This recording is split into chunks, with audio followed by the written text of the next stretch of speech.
Welcome to Body Sculpt of New York, 6 Weeks to Fitness podcast, where we hope to inform, motivate, encourage, and inspire you towards living a healthier lifestyle.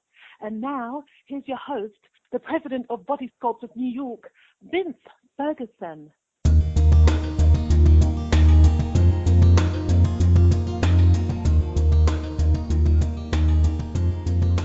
Hi, I'm Vince Ferguson. Welcome to 6 Weeks to Fitness, episode number 85. Thank you so much for tuning in. This episode is brought to you in partnership with O2 Worldwide, creators of O2 Drops, liquid stabilized oxygen and minerals. Studies have shown that disease cannot exist in an oxygenated environment. When you give the body what it needs, the body will heal itself. Try O2 Drops today and feel the difference. For more information, visit www.giveyourbodythebest.com or call 917-523-7379 and learn how O2 Drops can help improve your physical and financial health. Dre Baldwin, also known as Dre All Day, is a former professional basketball player turned mental toughness expert. He sells athletic and non-athletic programs. He coaches, consults, and speaks with audiences ranging from business owners to salespeople to content marketers to branding executives to sports teams and high schools. Dre is the author of 11 books, including The Mental Handbook. He has published over 5,300 videos since 2009 and has over 120,000 subscribers with over 39 million views. Here to talk about mental toughness, his company, and journey to success is Dre Baldwin. Dre, welcome to our show. Thank you for having me on the show. Very excited to be here. Oh, man, I'm excited to have you here. But before we talk about your company and the services you provide, Dre, let's talk a little bit about you. Okay. Where did you grow up? I'm from Philadelphia, Pennsylvania, Mount Airy to be exact, 19150. Okay, cool. Philadelphia, PA. Who were your role models growing up? My role models growing up were my parents, my mother and my father. I grew up with both parents in the home. My parents were very much about education, doing the right thing, teaching their kids how to, my sister and I, that is, to be respectful, to learn discipline, to know how to follow through on the things we start, to respect authority. So those were my role models growing up. For anyone outside of the house, it was those two. Nice, nice. So when did you first become interested in the game of basketball? I always knew about basketball from a young age. Coming up in the city, of course, you go to the playground, there's a big tennis court, 6 tennis courts, but nobody's playing tennis. There's a big field, but they don't even cut the grass. Nobody's playing baseball or football. Only football we played in the street. We didn't even play in the grass. We played in the street behind our houses. Everybody's at the basketball court. And once you're old enough to go to the playground by yourself, everybody's at the basketball court. So I always knew about basketball. I started out, actually, I would play football on the street like everybody else, kickball on the street like everyone else. I went out for a football team when I was 9 years old, and I thought I was doing pretty good. I thought I was pretty fast. I thought I'd be able to make an impact on the football team somehow, some way. And one day the coaches announced to us that starting next week, you need to start bringing your pads to practice. I went and told my parents what the coaches said. My parents came back and told me, listen, we cannot afford football equipment. For those who have ever played football, you know there's a lot of equipment you need for football. They cost some money. My parents said we just can't afford that. And my parents then told me that, hey, there's a baseball team coming up soon. Why don't you play on the baseball team? I went and tried out for the baseball team, ended up playing baseball. My dad actually became the coach of the baseball teams that I played on from age 9 up to about age 13, 14. Wow. He still, to this very day, over 20 years later, he still coaches youth baseball, same age group that I was in when I first started playing. So I played baseball for about 5 years, 9 to around age 14 or so. And that was when I stopped playing against pitching machines and started playing against real live pitchers.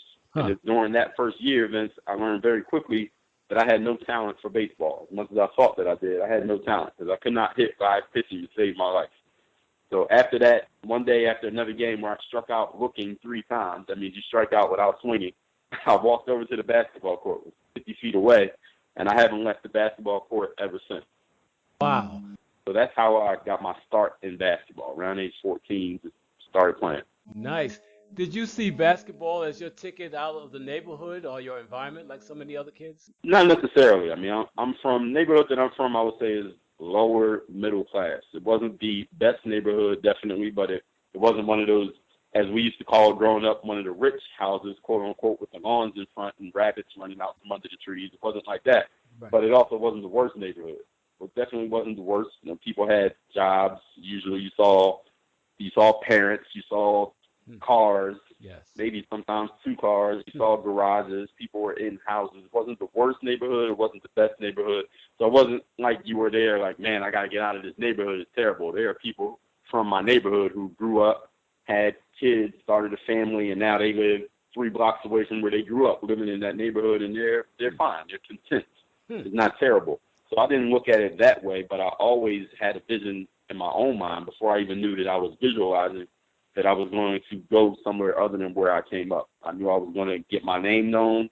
I knew I was going to do well for myself. I knew I would be able to come back to the neighborhood and look back and say, this is the place that I came from. This is the place that I built myself up from. And I'm still working on building myself up even more. But I didn't look at sports as I needed to escape. I looked at sports as this is where I'm going to make my mark on the world. Now, what college did you attend, Dre? I went to Penn State University, and I went to a branch campus of Penn State called Penn State Altoona. Actually, within my last 3 years at Altoona, I was recruited there actually to play basketball. I started at Penn State Abington, which was another branch campus, an even smaller one, which is right outside of Philadelphia. So I went to those 2 campuses in the Penn State University system. Wow. Okay. And what was your major in college? I started out majoring in computer science just because I was really into computers. Now, I realized that computer science didn't really mean you just love computers. It meant a lot of staring at screens and data work and stuff that I really wasn't into. So I switched my major to psychology. And this is all during my freshman year at Penn State Abington. Then when I transferred to Altoona, they didn't actually offer psychology as a major. So my major then became HDFS, which stands for Human Development and Family Studies. So that's where you can go on to become a psychiatrist or a social worker. And I realized I didn't want to do that either. I realized by my sophomore year, okay, what I actually want to do is be a business person. I knew I wanted to be a basketball player by the time I got to college. Right. But there wasn't a major for basketball. You couldn't major in playing basketball, even though that's pretty much what I majored in. When people ask me tongue-in-cheek, that's my answer. I majored in playing basketball and social interaction. But according to Penn State University, I changed my major officially to business with a focus in management and marketing. Wow. Okay. But now you played ball for Penn State Altoona, right? That's correct. Now take us on a journey from college to where you are today. Wow. Okay. So coming out of college, actually, let me go a little bit back in the story. My sophomore year, I was recruited to Penn State Altoona, as I said. But after my sophomore year, the coach who had recruited me, he lost his position. He was fired as the head coach. Wow. So we got a new coach. The new coach who came in, the reason why our old coach got fired because the team wasn't very successful my sophomore year. So the new coach who came in, I didn't hear him say this out of his mouth, but I'm assuming that his mindset is, okay, I'm the coach here because the previous coach and the players he had were not successful. So I need to bring in my own players, put my own stamp on this program. So he did what I could understand on paper as a logical move. He didn't want to keep all the returning players from the previous year because if those players were good enough, he probably wouldn't have had that job. Exactly. So of the 9 returning players coming back, he let go of 6 of them right off the top. Wow. I was one of the 3 who actually made the new team. So I did make the team with the new coach. Nice. However, I only lasted 8 games into that season before he kicked me off the team. Really? We had a difference of opinion as to how I would be utilized on the team. And for those who don't understand basketball, just to keep it simple, he wanted me to play a position that I didn't really think I was used for, and the position I wanted to play. We didn't have anyone good at that position either. But he and I just had a difference of opinion. And in college basketball, unlike the pros, the coach is the star of the program. The player is never the star. The coach is the star. The coach will be around much longer than the players. So he kicked me out of the program, and I didn't play that second half of my junior year. And all of my senior year, I was not even on the basketball team. I was completely healthy. I was academically doing fine, but I was not on the basketball team. So coming out of college, I had 0 prospects. And mind you, Penn State Altoona is an NCAA Division III school, for those who watch sports, even if you don't watch sports, you know the March Madness, the NCAA tournament that everyone knows about. Yes. Those are Division I schools playing against each other. Right. So Division II is a tier below that. I was at Division III, which is a tier below the tier below. So that's the school that I came out of. Right. And I didn't even play my senior year. So you can imagine someone coming out of a Division III school who didn't play as a senior telling you that he's going to go play professional basketball. Makes no sense. Knowing the statistics that only 3% of high school basketball players play college basketball. 3%. 3%. And of that 3% who go on to populate college basketball, less than 1% ever play 1 minute of professional basketball. Wow. So the odds are literally, if you do the math, literally 1 in a million. Probably more than that. Probably 1 in 100 million, something like that. But I knew I wanted to play pro basketball. I had no idea who, what, when, where, why, how, anything. So I just did the only thing I knew how to do. At the time, this is 2004, to give everybody a time frame. This is not a time where you can go on Google and find out anything you want to know about anything. The information was still kind of sparse on the internet at the time. But I knew the only way I could get into the pros was I was gonna have to get on the court to prove myself, because obviously my resume didn't say I could play. I had to go actually get on the court and prove it. Right. So I went and found some minor league basketball teams to try out for. And for those who don't know, everyone's heard of minor league baseball. Right. They have an entire system where you can get drafted by the New York Yankees, and they have 5 or 6 or 10 different teams you can be on, where you're not actually on the Yankees, but you're part of their system. So they know what's going on with you. They know who's coaching you. They know the team you're on. They know where you're going to be next week. Basketball doesn't have that type of minor league system. They are slowly trying to develop it with the NBA D-League, which was around actually in the early 2000s, but it was very local. It was very small, and it wasn't organized in a way that anyone could get themselves into it. You kind of had to know somebody who knew somebody to even get a tryout. But at this time, I went and tried out for a team in the ABA, which was not the old ABA that Dr. J played in, but the ABA had reincarnated itself with a bunch of very small market teams who were really small-time organizations, meaning these teams would fold and pop up and fold and pop up. So players were playing on these teams not even getting paid. And maybe they would tell you you're going to get paid, and then you wouldn't actually get paid. So I went and tried out for a couple of those teams. I remember the first tryout I went to, Vince, only 4 players actually showed up for the whole tryout. Wow. 4 players showed up for the entire tryout. And here's the funny thing. We started doing our drills, and there was this one guy. He was about 6'6", white guy. I remember he came with his girlfriend, and we were doing these full-court drills. There was only 4 guys. And this guy was so out of shape that he didn't even make it through the drills. He didn't even make it 10 minutes into the tryout. Really? He had to leave the tryout. He like his lungs were about to fall out his chest, and he had his girlfriend with him. So I imagine what that conversation was like driving home in the car. Exactly. But that was the first tryout. After that, the coach said, "All right, well, Dre, you look like you have some skill, but listen, we can't really say whether you can play or not. There's only 3 guys here, so why don't you come to our next tryout in 2 weeks?" I said, "Cool, I'll come back." Right. I told one of my college teammates about it. He was also looking to go pro, and he said he would come with me. So I said, all right, is it 2 of us? If you add the other 2 guys from the other time, we'll at least have 4 again. But this time only 1 other guy showed up. So only 3 people at the next tryout. The exact same team, 3 people. Wow. And they said, okay, well, Dre, we appreciate you showing up. Look, come to the next one. We're not going to charge you any money. It's going to be in Maryland. We guarantee there'll be more people here at this one. So I go to Maryland for the next tryout. There are about 250 players at this one. Only 3 coaches. And 3 coaches can't evaluate 250 people at all at the exact same time. It's not possible. So through all 3 of those tryouts, all that traveling and everything, nothing comes from it whatsoever. Mind you, this is the summer after I graduated from college. So then I went back home. I told my parents. My parents, of course, asked me, okay, because my mother's a teacher. She's an educator. So she said, okay, son, you got your college degree. You did your 4 years. You spent the summer out there trying to do this basketball thing. She had no idea what it was. What are you going to do now? Right. And I said, well, I'm going to be a professional basketball player. And my mother said, now, let me just paint a picture for everyone here. This is her son who didn't start playing basketball seriously until age 14. Her son who came home at age 12, 13 crying because I tried out for the local team and didn't make it.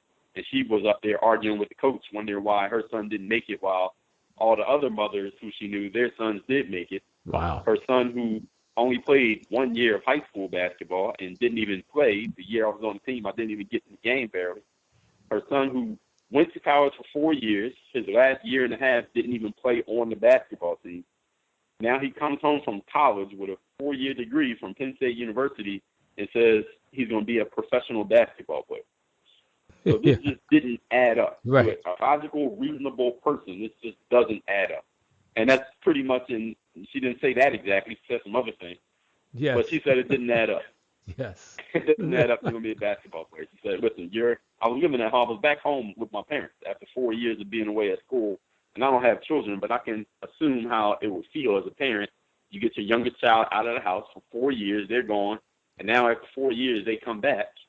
And now they say they have this dream that just seems completely unrealistic. And as a parent, I know I'd be thinking, okay, this child is never going to leave this house unless we talk some real reality into him. Yes. So I think that's what my mother's mindset was. So listen, you got a 4-year degree. You need to get yourself a job. You need to get yourself a car. Yes. At the time, I had cornrows. I had braids in my hair. She said, you need to get yourself a haircut. You need to go and do some things and get yourself into, adult life. Yes. And I couldn't really argue with her because I had nothing. I had no legs to stand on as far as what I told her I was going to do. And I went and got myself a regular job I worked at actually Foot Locker. Foot Locker was my first job out of college. And I worked at Valley Total Fitness selling gym memberships. Okay. That covered my first year out of college. And the next summer, June 2005, I went to an exposure camp. For those who don't know what an exposure camp is, that is same as a job fair. But instead of putting on a suit and handing out resumes and shaking hands, you put on your basketball gear and you actually play on the court against other players who also want to get a job playing basketball. And you're evaluated by evaluators, scouts, coaches, agents, managers from professional basketball teams all over the world. I went to that camp, and I played very well at that camp. I was one of the top 5 players at the camp. I got my video from that camp was actually on I don't know if people know this these days, it was called a VHS tape. Vince, you remember those, right? I do, my brother. Yes, I do. All right. Great. So it was on a VHS tape. I had my footage from that camp, and that VHS tape was like my golden ticket, like my Willy Wonka golden ticket for life was that VHS tape. And from that footage, that actually became, now I'm going to be telling you parallel stories here, that footage became my first of 5,000 YouTube videos, the footage from that camp. Wow. Now, I took that video footage and I started contacting every basketball agent I could find on the internet. And again, this is 2005, so not everybody's information is on the internet, but there were enough. I emailed every single one of them. Everyone who responded, I got on the phone with them. Everyone who was still interested, I mailed them a physical copy of my VHS tape in the mail, physical mail, USPS, back then in 2005. I got one agent who was really interested in me. He made me his client, and he is the one who helped orchestrate me getting my first professional basketball contract in Kaunas, Lithuania, and that was in the fall of 2005. So a year and change after I graduated college, I got my start in professional basketball. Nice. So it was the first of 8 different countries that I traveled through over a 9-year span playing basketball. Now, the parallel story is YouTube. I didn't really start I put YouTube videos up sporadically from 2006 all the way up through around 2009. And that's the time when I had to take a hard look at my basketball career. I was 27 years old at the time, headed to 28. Right. And I just didn't like the fact that I felt kind of powerless in the basketball world. Even though I was able to get contracts and create opportunities, and I was going to other exposure camps to get myself seen, heard, and known, I felt like I didn't have any power. I had no control, because the only way I could be on a team and get paid to play basketball was if someone decided that I was worthy of a contract. Yes. And mind you, in professional sports, you're earning that contract every single day. You have to re-earn and re-earn that deal every day, every week, every game. And I said, if I keep going on this path, I'll never have any power, because I'm not the decision maker here. I'm the subject of the decision makers. I need to become the decision maker. How do I do that? Which is a great question, by the way. I asked myself that question. Right. And maybe by happenstance, maybe by power of thought, someone sent me an article. It's an article online about this Asian girl who was making all this money from making YouTube videos. Her name was Michelle Phan. I don't know if anyone knows who she is, but she's pretty well known in the what is it called, the makeup world these days. But she was Yes. making makeup tutorials on YouTube back in 2009. And she was the first YouTube celebrity that I know of, that up to my knowledge. And Okay. YouTube has started this thing called the partner program, where, long story short, you could make money for posting videos on YouTube. And I thought to myself, okay, I'm an athlete. I go to the gym every single day and work on my game, even when I don't have a job, because if I do get a job, I need to be ready. So Exactly. why don't I just take a camera with me to the gym every day, record what I'm doing, and just put it on YouTube? It's easy. I'm already going to the gym, so this doesn't change my schedule at all. I started putting videos on YouTube. And I got my first check, I remember, from YouTube for $100 and maybe 31 cents Really? in 2009 or 2010, one of those years. Huh. And that's how I really started. That's when I really started taking YouTube seriously. I got up to having those thousands of videos because I was putting out a video. Still to this day, I put out a video every single day. Every day. During those years between 2009 and, let's say, 2011, I mean, there were periods where I was putting out 5 videos a day because there were that many people watching, but it wasn't so saturated as it is now. Now everybody's on YouTube. But back then, everybody wasn't on it, but everybody was watching. So I still put out 1 or 2 videos a day now, but there were times I was putting out 4, 5, 6, 7 videos a day over that time period. Then in 2010, I got the idea to, actually, I got this out of the comments, really. One day, a fan who had been watching my videos, don't even know who he is to this day, he said, Dre, you do all these drills. You're putting out all these workouts that you do on the basketball court every single day. What if you just took everything that you do to work on your game and you kind of wrote it down and you put it into, you kind of organized it, and then you just put it out so other people could work on their game the same way that you work on yours, so we can get better instead of just having to pick and choose through these hundreds. At the time, it was hundreds of videos, now thousands. Instead of having to go through all of these and try to figure out what to do, why don't you just kind of lay it out so people can do it and they have a structure? And I said, you know what, that's a good idea, but for me to put that together, that's going to take some time and effort, and that's going to cost money. I'm going to have to charge money for that. Would you all be willing to pay for it? And people, overwhelming response was, yes, we would. We would pay for it. Wow. Mind you, this is all happening in the comments to a YouTube video. This is 2010. Wow. And that was my first product. I call it the Hoop for Basketball, Hoop Handbook. The Hoop Handbook. I still have Hoop Handbook to this very day, actually. Nice. We processed 10,000 orders over the last 6+ years, 7+ years, I guess you say, inclusive, Really? of basketball training programs. Nice. And that was how I started. I guess that's how my entrepreneurship start was that, because I don't even really count YouTubing as entrepreneurship, honestly. But when I started selling programs, that's when I really became an entrepreneur. And since then, that was 2010. So zooming fast forward to now, I got into coaching people, which really came from me doing live streams and videos, and people just asking, like, man, you sound like a coach. Do you coach people? I said, well, yeah, I coach people. So I started coaching people, got into professional speaking just because of the videos I started doing on YouTube were motivational. People would ask me, well, Dre, you're working out every day, but you say you don't even have a contract to play. You don't know where you're going to play again. How do you stay so motivated to go to the gym? Why are you motivated to work out when you don't even know if you're going to get another chance? So I started making motivational videos to explain to people how I thought. And because with all that experience I got from that and just from people's comments from the videos, they said, man, you could be a speaker. When you're done playing basketball, man, you could be a coach or a speaker or a psychologist or something, a philosopher. Right. And I said, yeah, you know, you're right. So when I knew my basketball career was going to be ending, when I was ending it, that's when I started looking into professional speaking, and that's how I came to doing the TED Talks and speaking engagements that I do to this day. But instead of labeling myself any of those things, I just say I'm an expert in these areas of mental toughness, confidence, and discipline, and that branches out. When you're an expert, you can do everything. You can podcast, you can write blogs, you can write books, you can do TED Talks, you can do YouTube, you can do coaching, you can consult, you can, be a guest on great podcasts like 6 Weeks of Fitness. So all of that stuff goes into thank you, my brother. when you're an expert on a topic. So instead of pigeonholing yourself into I'm a blank, you just be an expert, and an expert pretty much encompasses everything.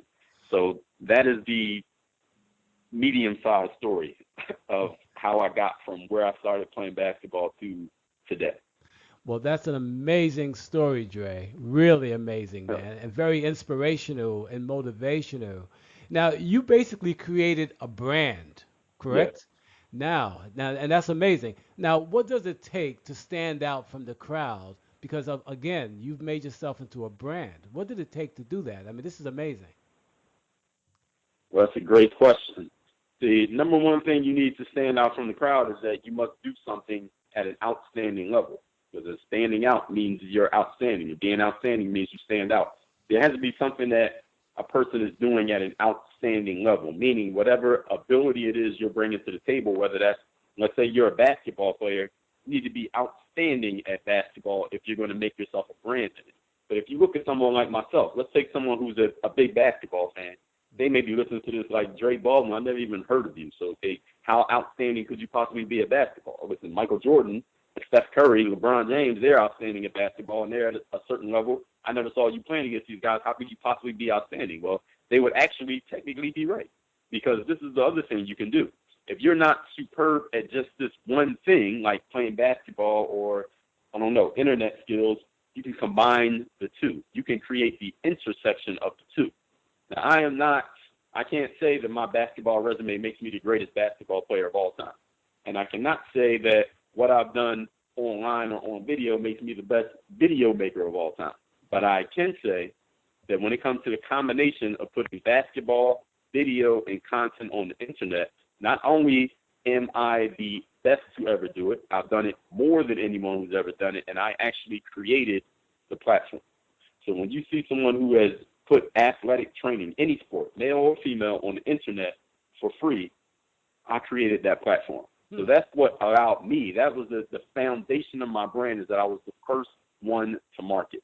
Now, anyone listening to this can be the first to market in what you do. You just have to figure out what is your intersection of two things that you are good at and you give a damn about. Because if you're not good at it, then nobody cares that you give a damn. And if you don't give a damn, nobody's going to care that you're good at it, because nobody's going to even listen to your message.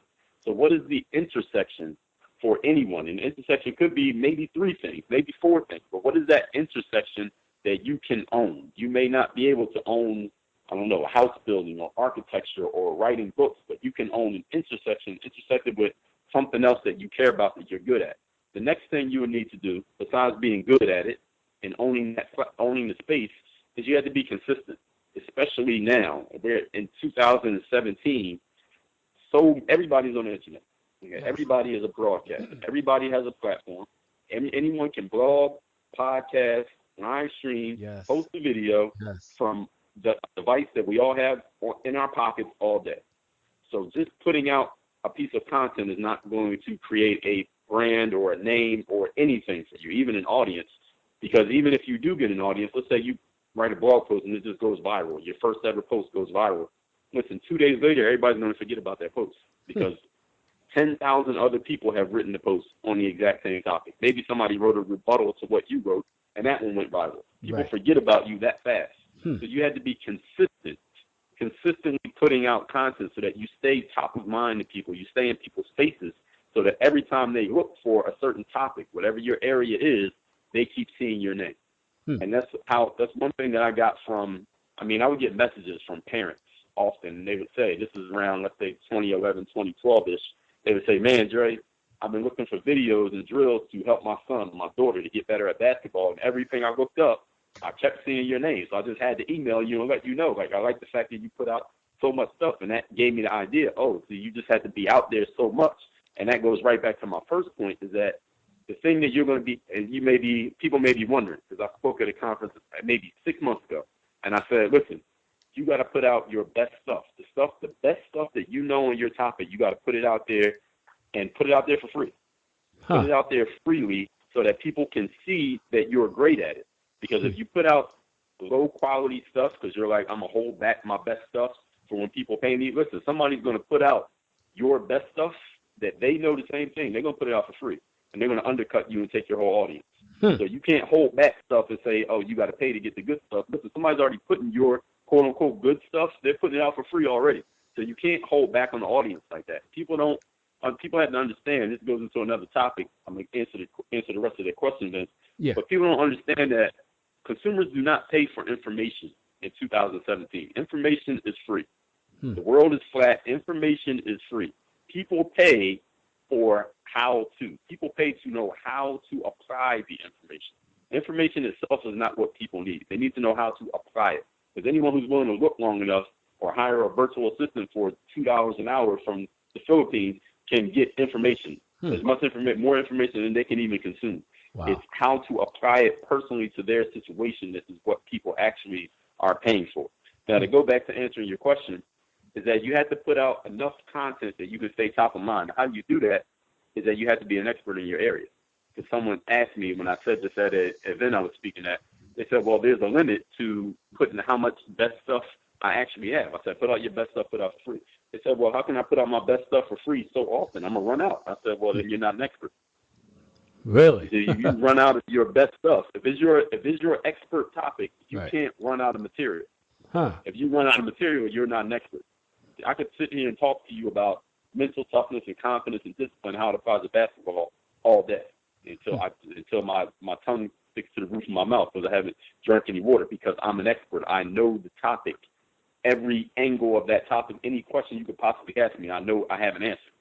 If you can't say that about your topic, then that is not your expertise area. Now, some people may need to go and gather some more expertise, or maybe you just need to switch your topic, or maybe just kind of find what that intersection is. Because I think everyone has an intersection. They may just be denying it, ignoring it, not paying attention to it, never thought about it. But you have to find that area that you could talk about this topic forever. And I believe every person has at least one topic to which that applies to them. So that is the way that you're going to build it. Find your expertise area, whatever that intersection is that you care about and that you're good at. And then you have to know it so well that you can continuously put out content that there's always another level. Let me wrap it up by saying that part, tie it all in, because people might be thinking now, Jay, okay, so what if I take my best stuff and give it away free? How am I going to eat? How am I going to pay my bills? How am I going to keep my cell phone turned on? Right. This is how. When you're an expert, there's always another level. When you're an expert, there's always another level of information you can take it to, because even when I put out, I'll put out something that I think is really good, really gold stuff. I'll put out on, let's say, a YouTube video. And then people will always have questions. When you put out your best stuff, people will still ask you questions. All you need to do is crowdsource. You're just sourcing from your audience. People still will ask. I put out stuff that for free that I see other people trying to charge money for. I still get questions. So the answers to those questions become your paid product. The answers to those questions become your book. They become your keynote speech. They become your consulting services. They become what you work with people on when it comes to coaching. Because what people have to understand is that since information is so freely available and it's all over the place, human beings are still human beings. Human beings are lazy. Human beings want to do the least amount of work. Human beings are also going to come to a point where they realize that if information is all it took to be successful, we would all be successful. So it's not information. It's the application of the information. So some people need to know specifically how does this apply to me, because people don't want to do the critical thinking that helps them understand that, or maybe they just can't figure it out. People want to know, how can I do this faster than having to do all this work? Because some of them may want to know, well, Dre, I understand that you just started playing basketball at 14 and then you didn't make the team till you were a senior at 18. How can I cut that learning curve in half? Okay, they want to know how to do that. Okay, I'll show you how to do that, but you're going to have to buy this product, buy this program so you can learn how to do that. Okay, I could lay it all out for you. Now, you can either do all that work like I did, or you can get this product and I'll show you how to do it in a third of the time. People will get the product because they want to save time. People will get the product because they want to save energy. People get the product because they want to save money. The investment they have to make in doing the work versus the investment of the product. So all of this stuff, you have to understand the expert level. When you are an expert, there's always another level of product or services you can go. If you run out of ideas, then that is not your area of expertise. Great comment, great point. I truly believe that. And I also think the fact that you've built this platform, people start to buy into you personally as the brand. Exactly. You know? Yep. Because of the fact that they begin to trust you. So they'll pay you because you are the person they really want to connect with.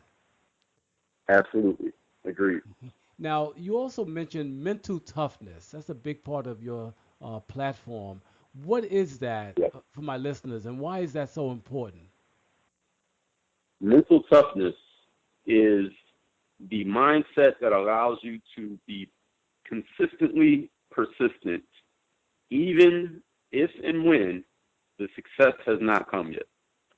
Mental toughness is, it doesn't just mean believing in yourself. It doesn't just mean showing up every day. It means showing up every day and believing in yourself, even when the success hasn't come yet.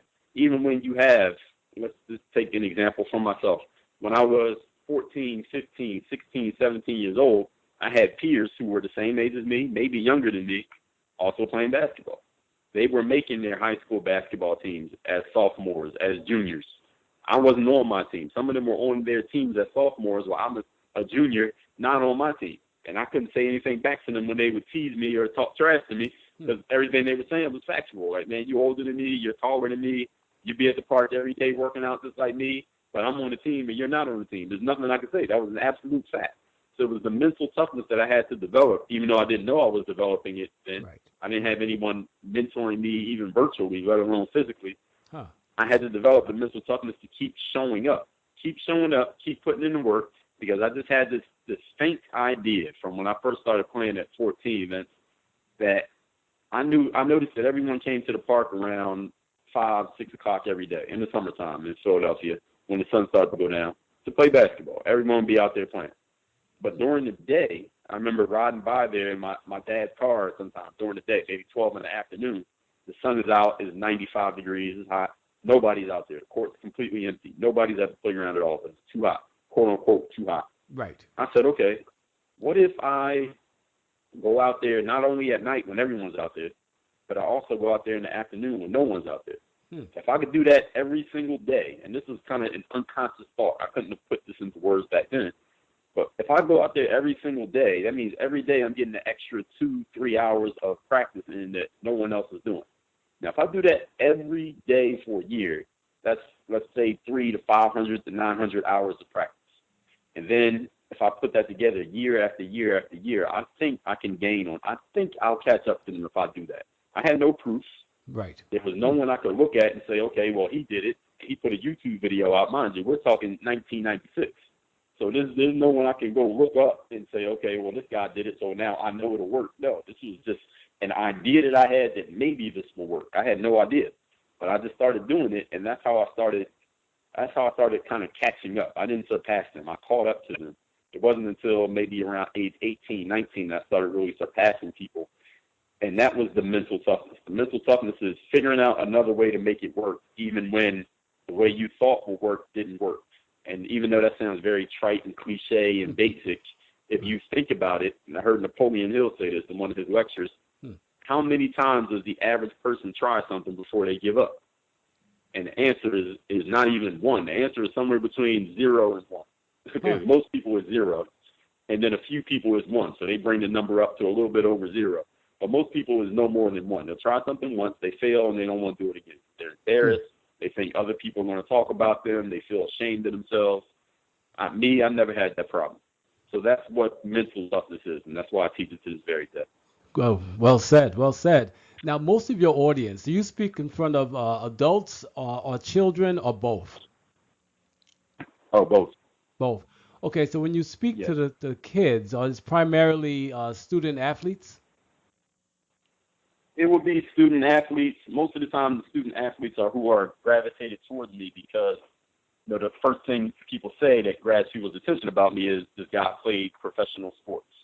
So when you play a professional sport, you're in the top 1%, and that's the thing that grabs people's attention the quickest. But then people who don't even play sports, when they hear me, maybe it'll be a parent, maybe it's a friend that tagged along, they say, oh, I thought maybe what you were going to say was kind of sports specific, but I can see that what you're talking about relates to anything. So then other audiences start to understand. And what I've come to find out is, yes, sports is a great thing to lead with. But if you play a professional sport, that should be, like, you should have that in attendance headline next to your name everywhere you go. So that gives you credibility. Basically, that people will open the door when they say, oh, professional athlete, let me hear what you have to say. Now, you still have to deliver, though.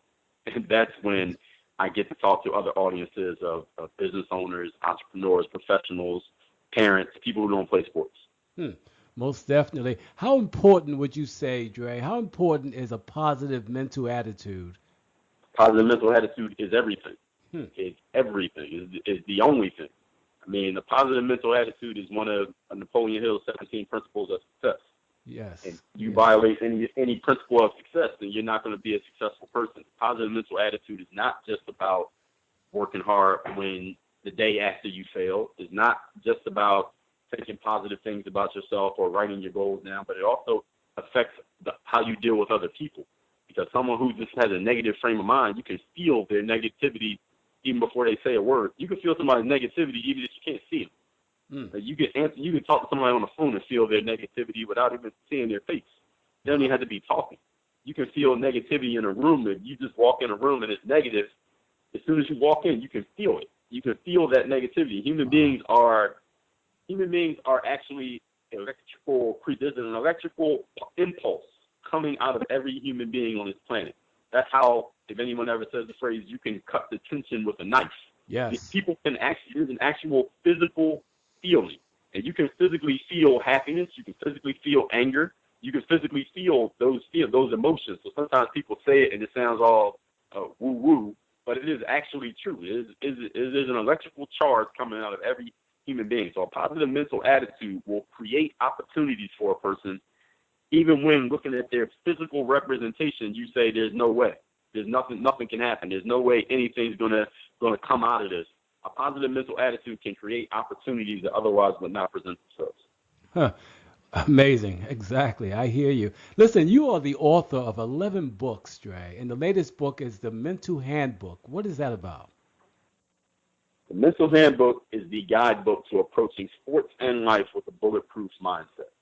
And the bulletproof mindset is building a complete package of mental toughness, confidence, and discipline. It basically means having complete control over your mind in all facets, not only dealing with yourself, but dealing with circumstances, dealing with other people, and using your mind, working from the inside out to get whatever you want to get out of life.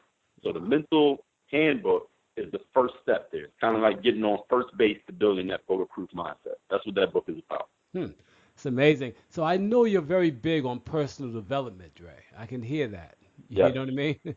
And how young were you when you were first exposed to personal development, or you just happened to fall into it?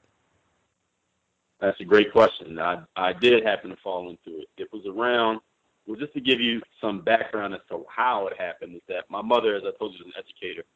My sister's a year older than me, and she's an academic superstar. We grew up in a house that had books. My mother was reading us books from very, very young ages. She had us reading and writing before we even started kindergarten. We had a set of encyclopedias. I don't know if anyone listening had the encyclopedias. We had the whole A through Z encyclopedias in the house. I used to read those as a kid. So I was always into reading. I was always into books. And back when bookstores, we still have bookstores, but back when bookstores were everywhere, I would walk into a bookstore and just wander around, just looking around at books to see what I want to read, what I want to buy. Right. And I remember one day I was in a Walden Books or Borders bookstores, one of those stores, and I saw the spine to the book that's my favorite book to this day, which is The 48 Laws of Power by Robert Greene. And I just remember looking at the back of the book and just reading through those chapters, the 48 headings that he had, and I said, man, this book was written for me. Wow. And that's how I found that book.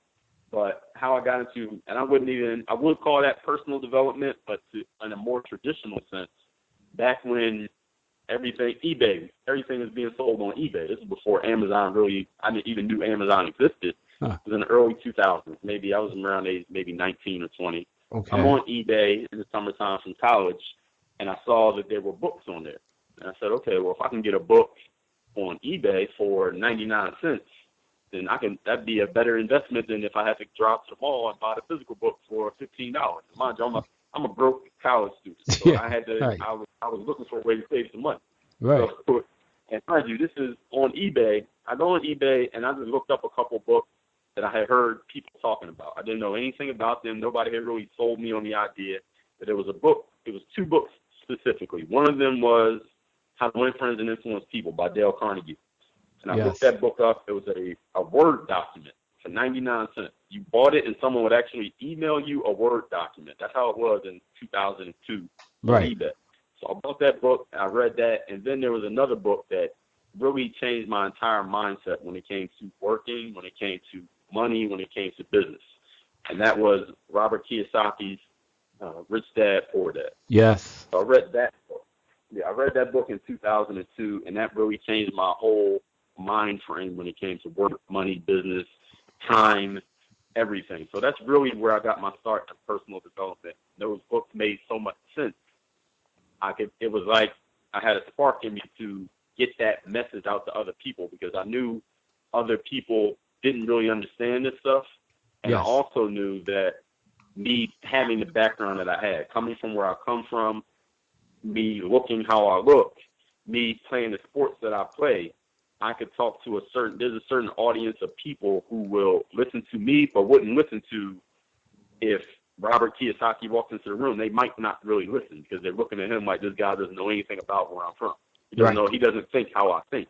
Yes. But when they see me walk in the room and they say, oh, and it says, oh, this guy played basketball, but he also went to college and he also writes books, it's like, okay, let me listen to this guy. Right. So I know there's a certain audience of people who will listen to me just because of my representation, for lack of a better term, but also the audience of people who are more, I don't know the best way to say it, more politically correct, for lack of a better term, they'll listen to, because of, like I said, the credibility pieces of it. They play professional sports, he went to college, so they understand, okay, this guy, he knows something. Yeah, I say this guy knows a lot. That's pretty much. Thank you. Listen, so where can my listeners purchase a copy of your book? Where is it sold? Well, I'm on all the usual suspects of selling books, Amazon, also on, what's the other one, iBooks. Okay.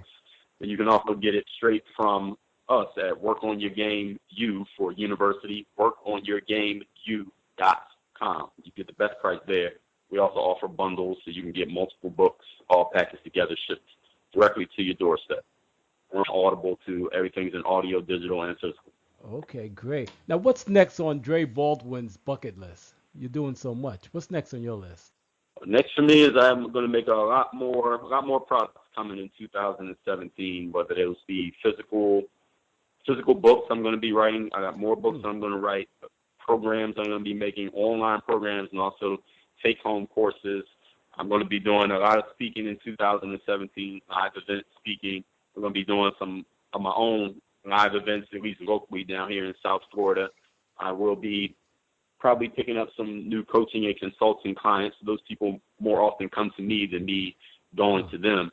And continuing to build what I've been doing online. So I'll still be blogging. I'll still be doing podcasting. I'll still be making YouTube videos. I'll still do live streams. I'll still be tweeting and Instagramming, Snapchatting. So I'll be doing everything all day. All day. And that's where you get the all day Dre, or Dre all day, right? Yeah, I mean, I actually just made that up before all this stuff even exists. But yeah, it makes sense. Dre all day. That is amazing. And your company, though, the company is called Work on Your Game U? That's the website. The company's Work On Your Game Incorporated. Okay, Work on Your Game Incorporated is the company. Okay, perfect, Yeah, perfect. that's Now, right. what's the best way for people to contact you and to learn more about you? Well, this used to be where I would give people my website, Okay. which I will, is dreallday.com. But I think social media is the quickest way people connect these days. So my Twitter is at Dre All Day. My Snapchat is at Dre Baldwin. So on any social media platform, I'm either Dre All Day or Dre Baldwin. Instagram is Dre Baldwin. Twitter is Dre All Day. What about Facebook? I'm also on Facebook. Facebook.com/Work On Your Game. Okay, Work on Your Game. Okay, perfect, Yeah. perfect. Wow. What I like to tell people, Vince, is that they just go on Google, type in my name, and wherever you want to find me, I'm there. And they'll give you a link right there. So Dre Baldwin Facebook, Dre Baldwin Instagram, Dre Baldwin YouTube. Just type that in and it'll come right up. First result. Amazing. Dre, is anything else you want to share with my listeners before I let you go? Yeah, last thing I want to share with the listeners is that everything that happens in life, every success, even every failure, happens from the inside out. Failure is not an event that happens to you. Success is not an event that happens to you. Both of them are created by your activity, your lack of activity, by your persistent, constant thinking. Everything that you think manifests itself as your words and your actions. Your actions become your habits become your character becomes your destiny becomes your virtue. So the way that you think will change everything. If you are able to persist in a certain frame of thought, that is exactly what you will create, whether it is positive, whether it is negative. or as many people do throughout the entire lives without thinking about it, it is random. That's how a lot of people end up with random lives. Good things, bad things, because they never take control of their thoughts. You control your thoughts, you will control everything else internally and externally. Wow, well said, well said. Dre Baldwin, on behalf of Body Scope of New York and 6 Weeks of Fitness, I want to thank you for coming on our show. Absolutely. Thank you very much for having me. And to my listeners, I truly hope this program was informative, encouraging, and inspiring, and that you will continue tuning in to our 6 Weeks of Fitness podcast. And if you have any questions or comments or suggestions for my show, please leave them on my 6 Weeks of Fitness blog at www.6weeksoffitness.com or email me at vince@6weeks.com. Take care. Bye-bye.